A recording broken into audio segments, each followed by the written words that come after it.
우리 삶을 움직이는 뉴스, 중심 잡힌 시선으로 전하겠습니다. 황보선의 출발 새아침.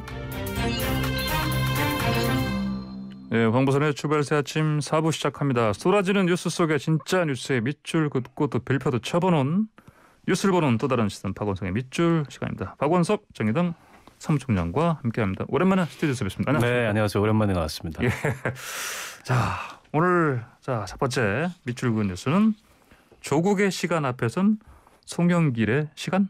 이렇게 해도 될까요? 송 대표가 지금 오늘 기자회견도 하고 보고회도 할 텐데 조국 사태에 대해서 이제 입장을 낸다고 하던데 신문에는 이렇게 나오더라고요. 보니까 사과 메시지도 된다. 어떻게 예상하십니까? 오늘이 이제 송영길 대표 취임 한 달입니다. 예. 취임 한 달 맞아서 이제 그간의 소회와 또 재보궐선거 패배 이후에 그 민심에 대해서 민주당이 이제 경청 투어를 했는데 그 결과를 가지고서 앞으로 대선을 포함해서 여당이 어떻게 나가겠다 이런 구상을 밝히는 자리인데, 근데 이제 송영길 대표로서는 참 얄궂기도 하고 좀 곤혹스러운 상황이 되지 않을까 싶어요. 그러니까 이게 지금 보고에도 그렇고 하루 연기한 거 아닙니까 이게? 그렇습니다. 그렇죠. 예. 근데 굳이 이제 비유해서 얘기를 하자면 그 민주당이나 송 대표의 입장에서는 지금은 민주당의 시간이어야 하고 또 대선 주자들의 시간이 돼야 되거든요. 그리고 그 효과를 극대화시키는 게 이제 당 대표로서의 역할이고 또 미션일 텐데, 임무일 텐데. 근데 지금 조국 전 장관 변수가 난데없이 여기 돌출을 한 거죠. 그러니까 사실은 뭐 선을 긋지 않을 수 없을 겁니다. 민주당으로서는 표현의 수위나 이런 거는 뭐 지켜봐야 되겠습니다만, 지난 4.7 재보궐선거 결과를 보고 나서 결국 그 선거 패배의 가장 큰 원인 중에 하나로 이 조국 전 장관 사태 그리고 이제 이른바 추윤 갈등으로 이렇게 좀 대표됐던 검찰 개혁과 관련된 이런 논란, 이런 게 가장 큰 원인으로 지목이 됐는데 지금 또다시 조국 전 장관의 그 문제들이 부각이 된다면 민주당으로서 굉장히 큰 정치적 부담을 안고 대선으로 가야 되는 상황이어서 어제 아마 최고위원회에서 내부 의견 수렴을 한 것 같고 대체로 그에 대해서 공식적인 이 대국민 사과를 하는 것으로 그러니까 조국 사태 당시의 민주당의 오판이나 잘못에 대해서 공식적인 사과를 하는 것으로, 물론 이제 표현의 수위는 지켜봐야 될 것 같습니다. 아무래도 당내에 여전히 강성 이 조국 지지자들이 있기 때문에 또 그걸 고려하지 않을 수 없거든요. 그러나 송영길 대표로서는 선을 긋지 않을 수 없고 선을 그어야 조금은 이후에 정치 행보에 있어서 이 부담을 덜어낼 수 있지 않을까 이렇게 생각합니다. 그러면 이제 그 뉴스 헤드라인에는 일단 뭐 사과라는 이 글자가 이제 크게 찍힐 텐데, 그럼에도 불구하고 아마도 이를테면 조국 사태를 사실 이렇게 바라보는 그 뭐랄까요, 분석할 때 기본적으로 사과를 해야 될 부분이 있고, 하지만 여전히 그 검찰이 잘못한 부분이 있다, 이런 식으로 나눠서 좀 얘기를 하지 않겠습니까? 뭐 그런 식의 이제 이분법이나 혹은 약간 양비론 비슷한 그런 사과가 될 수도 있겠습니다만, 사실은 이게 조국 전 장관이 민주당 내에서도 그런 반응이 나옵니다만 굳이 이 시점에 책을 냈어야 되는가? 물론 이제 본인으로서는 해명해야 될 것들도 있고 또 자기 스스로를 변호해야 될 것들도 있고 또 지지자들을 향해서, 국민들을 향해서 메시지를 내야 될 것도 있지만 그런 말씀을 하셨어요. 그러니까 나를 밟고 가라.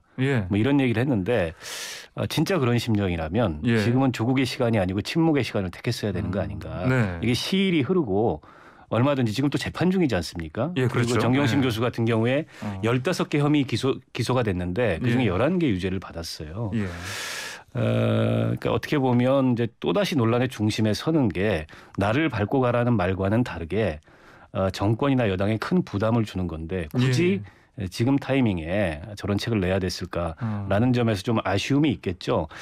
여당으로서는 뭐 이제 곤혹스러울 텐데 선을 긋지 않고서는 이제 다음 단계로 나아가지 못하는 이제 그런 사안인 것만은 분명합니다. 보니까 이제 그 당내 의견들이 분분한데, 뭐 김남국 의원이 뭐 조국 사태를 왜 사과하냐, 뭐 사과에서 뭐 실익이 있느냐, 또 이런 이제 반론도 펼치기도 했는데, 사과 이거 가지고 이제 셈법이 참 정말 복잡하겠지만 말씀하신 것처럼 송영길 대표는 뭔가 확실한 메시지를 오늘 밝혀야 되는 거고 이게 잘못되면 어떻게 되겠습니까? 그러니까 이 사안의 성격 자체가 예. 사과해도 아마 실익이 크지 않을 겁니다. 예. 그러나 하지 않았을 경우, 네, 하지 않았을 경우 피해가 더 크다. 예, 그게 불러올 예. 그런 어떤 그 효과라는 것은 부담이라는 것은 사과했을 때 얻는 뭐 실익이 크고 작음이나 이런 거에 비해서 훨씬 더 큰 문제이기 때문에 어쨌든 민주당으로서는 이 조국이라는 일종의 민주당한테는 이게 개미지옥 같은 거거든요. 이걸 벗어나려면 어떤 식으로든지 선을 그어야 되고 또 아마 선을 그는다 하더라도 계속 이제 이 문제는 반복이 될 텐데 그렇다 하더라도 선을 안 그을 수 없는 거고요. 이 사과에 실익이 없느냐 있느냐 없느냐를 따질 문제가 아닌 거죠. 이미 그런 정도의 단계를 지난 거죠. 예, 알겠습니다. 자, 두 번째 빛으로 넘어가 보겠습니다. 자, 이르면 7월 국민의힘 입당. 이건 이제 윤석열 전 총장 얘기인데 윤 전 총장이 보니까 요즘 정치 행보를 확실하게 지금 하고 있는 것 같습니다. 보니까 어젯밤에는 또 기사가 나오는데 그 서울 연희동 쪽에 나타나서 뭐 술집도 가고 식사도 하고 일반 시민들하고 인사도 하고 이랬다고 하는데 야, 어떻게 이게 그동안에 이제 총장직을 그만둔 이후에 그 공개 행보를 거의 안 해왔지 않습니까? 다만 이제 내부적으로 이제 대권 수업을 하고 있다. 이런저런 방면의 전문가들을 만나고 있다. 이런 얘기가 간간히 들렸는데 최근 들어서 조금 보폭이 빨라진 것 같아요. 특히 4.7 재보궐선거 이후에 그리고 이제 국민의힘 당대표 선거가 진행되면서 강릉에서 뭐 권성동 의원을 만났다는 것도 이제 사진을 통해서 알려졌고 그밖에 정진석 의원이나 윤희숙 의원이나 그동안에 만나지 않던 이 정치권 인사들 내지는 현직 그 의원들 만나는 걸로 봤을 때 이게 이제 국민의힘 입당과 관련된 모종의 시그널이 아니겠냐 이런 해석들이 많이 나오고 있고 실제 과거에 비해서는 조금 이제 불확실성이 줄어든 것 같아요. 그 이전까지만 하더라도 윤석열 전 총장이 정치를 한다는 것에 대해서는 이견이 없었는데 과연 이제 야당을 택할 거냐 아니면 제3지대에서 뭔가 이제 신장 개업을 할 거냐 가지고서 이게 쉽게 결론을 못 내리고 이런저런 관측들이 있었는데 아마 이제 그 윤석열 총장으로서도 현실적 고민을 하지 않을 수 없었을 겁니다. 특히 이제 정당이 갖고 있는 조직이라든지 또 네거티브에 대한 어떤 대응력이라든지 또 대선이라는 게 이게 혼자서 캠프만 가지고 할 수 있는 이제 그런 무대가 아니기 때문에 저런 점들을 고려해서 국민의힘 입당 쪽으로 좀 기우는 듯한데 여전히 뭐 최종적으로 어떤 선택을 할지 또 그 시점이 언제일지 이건 좀 지켜봐야 되겠죠. 근데 이게 하필 이런 이제 정치 행보를 좀 더 과시하는 거가 그 이제 국민의힘 지금 전당대회 10일을 이제 다가올수록 더 뚜렷해지는 상황입니다. 그래서 일각에서는 전당대회 직후에 7월을 넘기지 않고 입당을 하지 않겠냐. 또 지금 국민의힘 내부에서도 윤석열 총장을 제외한다면 이렇다 할 당내 대안이 없어요. 그러다 보니까 지금 당권 이 출마한 후보들도 너도 나도 한 목소리로 이제 윤석열 총장과 함께하겠다 이런 얘기를 하고 있지 않습니까? 그러니까 그런 이제 국민의힘 쪽에서의 작용도 맞물려서 예상보다 조기에 입당이 이루어질 수도 있겠다 이렇게 보입니다. 아까 저 조호영 의원과도 인터뷰를 했었는데 조 의원께서도 자신이 당대표 되신다. 된다면 바로 윤석열 전 총장 입당 가능할 거다 이런 얘기를 하더라고요. 보니까요. 뭐 그런 준비들을 여기저기서 하고 있겠죠. 그러나 이제 최종적인 결정이 어쨌든 윤석열 총장이 하는 거고 또 입당을 한다고 했을 때 이제 그 모양새나 또 입당을 해서 윤석열 총장이 어떤 구상으로 어떻게 정치를 만들어 가겠다 이런 게 좀 밝혀져야 저희가 평가를 좀 할 수 있을 것 같고요. 과거에도 뭐 그런 사례들은 있었어요. 뭐 입당을 하거나 이런 사례들. 근데 그래서 정치를 바꿨던 사례가 있느냐. 그러니까 밖에 있을 때 정치권에 몸담고 있지 않았을 때 유력한 어떤 후보로 평가받았던 사람들이 막상 기성정당에 들어가는 순간 기성정당이 갖고 있던 관성이나 이런 거에 오히려 포위이 돼서 이 정치의 잠재력이랄까 이런 게 주로 대표적인 분이 안철수 그 대표지 않습니까?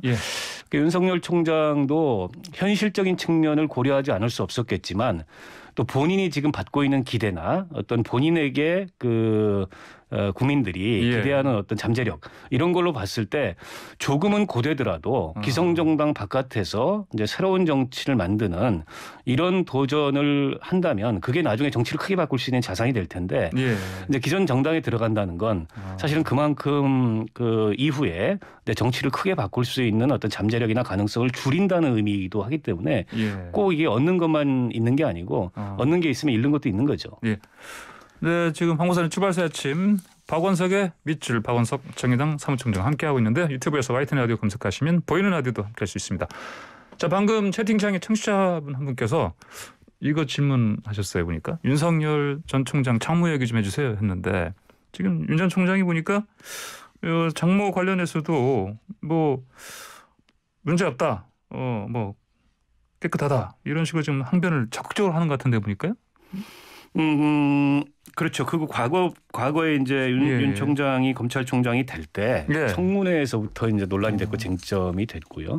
그 뒤로 이제 검찰 수사가 진행이 돼서 이제 기소까지 된 상황인데 앞으로 이제 윤 총장이 정치를 시작하고 대선에 출마하게 되면 가장 큰 검증과 관련해서 가장 큰 논란이 될 대목이 바로 이제 뭐 장모 부인 이런 이제 처가 쪽 얘기 아니겠습니까? 윤 총장으로서는 뭐 미리부터 그에 대해서 강하게 반박을 하고 이제 방어막을 치겠다는 이제 의도가 좀 보이는 것 같고요. 논란이 쉽게 사그라들지는 않을 겁니다. 어찌 됐건 간에 윤 총장이 몸을 담았던 검찰에서는 이 범죄 혐의가 있다라는 이유로 기소를 한 상황이어서 윤 총장이 갖고 있는 그런 법치의 논리로 봤을 때 검찰이 기소를 하게 되면 그건 이제 문제가 있고 범죄 혐의가 있다는 거 아니겠습니까? 그거를 전직 검찰총장 출신인 그 윤석열 그 후보가 이거는 무슨 검찰의 뭐 굉장히 기획된 의도된 정치적인 이런 수사다라고 반박을 하는 순간 약간의 자기 부정이 되게 되거든요. 이제 그런 모순에 빠질 가능성도 저는 굉장히 크다고 봅니다. 알겠습니다. 자, 다음 세 번째 밑줄 그어볼까요?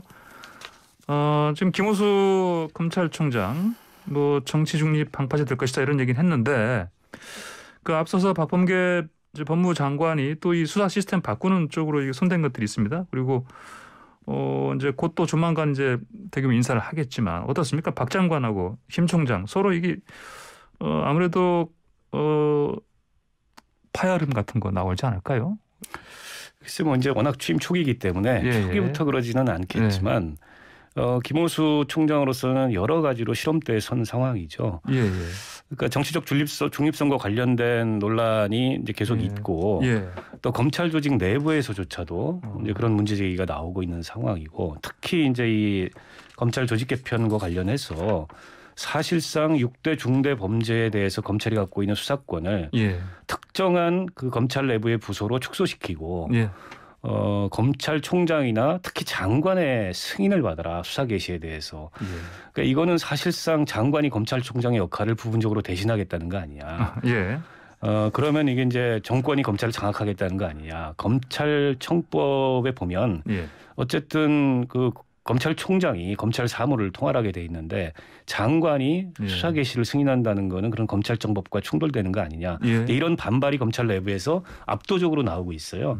그래서 이 대목에 대해서는 박범계 장관도 김호수 총장을 통해서 검찰의 의견을 들어보고 조정할 건 조정하겠다라고 약간 한 발 물러선 상황이지만 여전히 박범계판 검수완박을 밀어붙이겠다는 또 의지가 한편에 있거든요. 그 가운데서 뭐 충돌이 발생할 수도 있겠죠. 알겠습니다. 자, 다음으로요. 그 5차 재난지원금 이 얘기가 또 이제 나오는데 보니까 추석 전에 뭐 지급하는 방향으로 좀 여당에서 이 논의를 좀 가속화하는 것 같습니다. 보니까 그렇게 될 것 같습니까? 저는 뭐 필요하다고 보고 또 뭐 여당 내에서는 이게 이제 합의가 거의 된 것처럼 보입니다.